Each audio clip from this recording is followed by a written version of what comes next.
The deep work hypothesis, the ability to perform deep work, is becoming increasingly rare at exactly the same time it is becoming increasingly valuable in our economy.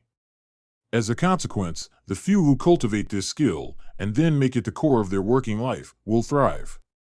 The book has two goals, pursued in two parts. The first, tackled in Part 1, is to convince you that the deep work hypothesis is true. The second, tackled in Part 2, is to teach you how to take advantage of this reality by training your brain and transforming your work habits to place deep work at the core of your professional life.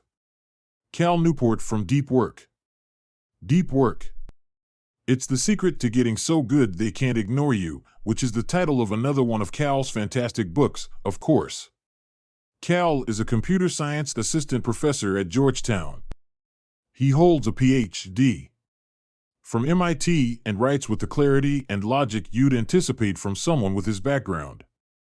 It's a really motivating read. In many ways, it serves as a guide for developing the talent that Kotler and Coyle mention in their book. This topic, in my opinion, is very crucial and essential to actualizing and optimizing.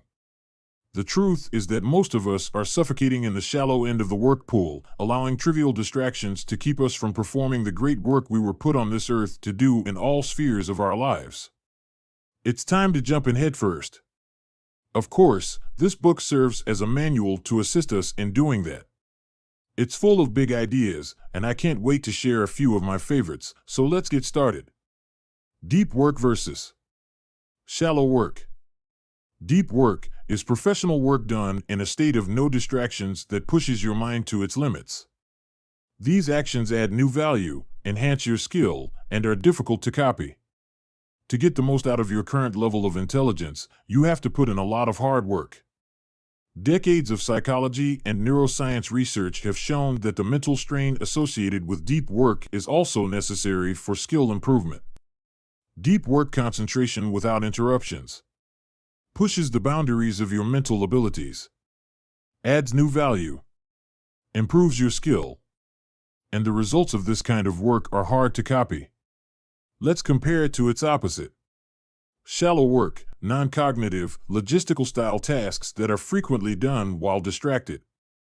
These efforts typically don't add much new value to the world and are simple to copy. In an era of network tools, knowledge workers increasingly substitute shallow work for deep work, constantly sending and receiving email messages like human network routers and taking frequent breaks for quick distractions.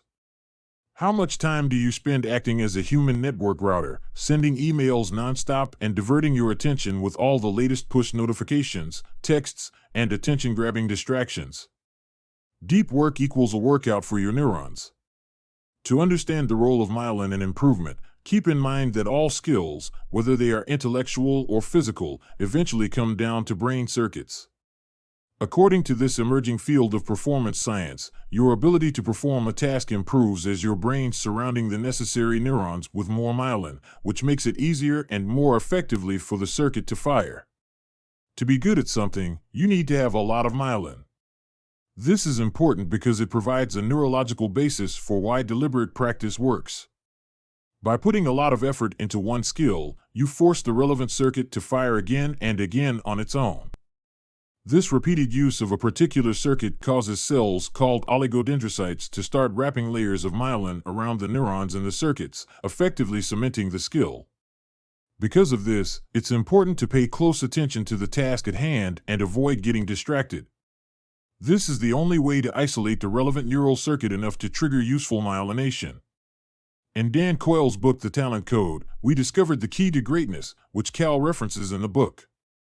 Dan told me a story about LeBron James and how he worked with Hakeem Olajuwon to intentionally improve his inside game during our conversation. He slowed everything down and concentrated very hard on certain moves, as if he were a seventh grader learning something for the first time. It's impossible to picture LeBron showing up, munching on an Oreo while dribbling with the other hand, pausing to reply to his latest text, and then returning to passively dribbling the ball. He is very observant. We must focus. Remember that deep work means focusing on something without being distracted. This pushes your brain to its limits while improving your skills and making something new that is difficult to copy. Attention residue. The issue this research points out with this method of working is that when you switch from one task A to another task B, your attention doesn't immediately follow. Instead, a small portion of it stays focused on the first task. People who experience attention residue after switching tasks are likely to perform poorly on the next task, and the more intense the residue, the worse the performance. The idea of attention residue contributes to the justification of the validity of the intensity formula and, consequently, Grant's productivity. Grant minimizes the detrimental effects of attention residue from his obligations by focusing on a single difficult task for a prolonged period of time without switching, enabling him to maximize performance on this one task. Attention residue. This is a big idea and a really cool idea. So, by now, most of us know that it's impossible to do more than one thing at once. We can switch quickly from one thing to another, but we can't do two things at once. Let's say we understand that, and let's try to concentrate on one thing at a time. As we move from one meeting or project to the next, research shows that we still have trouble paying attention as well as we could. Some of our thoughts are still on the last project. It leaves behind a residue that makes it harder for us to fully concentrate. Cal says, if you want to do your best work, you need to work on a single task for long periods of time without getting distracted. Deep work is the kind of work that improves performance the most. Here's to getting rid of the dirt on our minds. One key way? Create time blocks. The 4 rules of deep work. Rule number 1, work deeply. Rule number 2, embrace boredom. Rule number 3, get off social media. Rule number 4, drain the shallows. After establishing the why of deep work in part 1 of the book, Cal moves into the all-important practical how. These are the rules. Each has its own chapter with real-life examples and implementation advice. A quick recap. Rule number 1, do a lot of work. The desire to work more deeply is insufficient. To develop the new habits that will lead to more and more deep work, we need to systematically implement new routines and rituals. This is a trait of great people. Rule number 2, embrace boredom. For some reason, when we have a moment to ourselves these days, whether it's waiting in line at the grocery store or a few minutes before a friend comes over for lunch, most of us immediately grab our smartphones and check out whatever we think we need to see right away. Second, we have about 1/100th of a second of tolerance for boredom.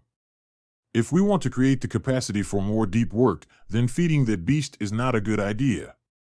Cal tells us that we should embrace boredom rather than immediately writhing around in the shallow end of the distraction pool. Use those moments to think or breathe deeply. Anything but our usual, addictive, impulsive, and attention-cutting behaviors. Rule number 3, quit social media.